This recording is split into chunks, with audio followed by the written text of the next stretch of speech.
గోధుమ పిండి బెల్లం చిప్స్ చేసుకుంటున్నామండి. వీటినే కాజాలు అంటారు కొంతమంది బెల్లం కొమ్ములు అంటారు. ఒక అరకిలో పిండితో అర్దేస్తున్నాము. ఇదిగోండి అరకిలో పిండికి అదిగో అది సాల్ట్ వేసాను. సోడా ఉప్పు అరకిలో పిండికి ఉప్పు అను అది వేసినప్పుడు ఇటు కలుపు వేసుకున్నామండి. ఇవ్వండి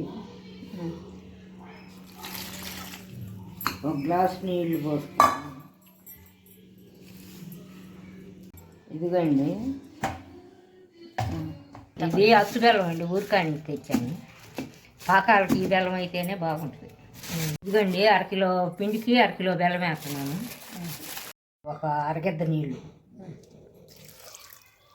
మరీ నీళ్ళు ఎక్కువైనా పాక కాదు, మరీ లావు కాకుండా మౌనంగా. ఇక్కడ చూపించిన విధంగా చపాతీ చేసుకొని చాకుతో కట్ చేసుకొని ఉంచుకోవాలి. స్టవ్ వెలిగించాము, ఆయిల్ బాగుతున్నాము.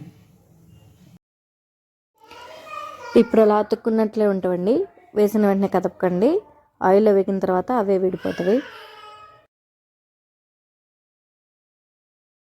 ఇదిగండి అరకిలో పిండికి వేయినవి బాగా కిస్బీగా.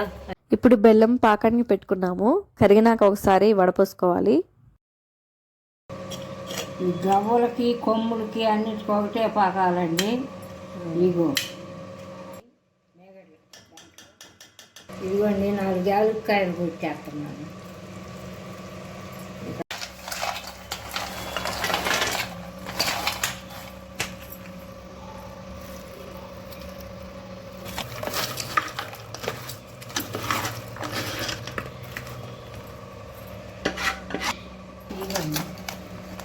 తీగ పాకం వచ్చిందండి, బాగుంది పాకం.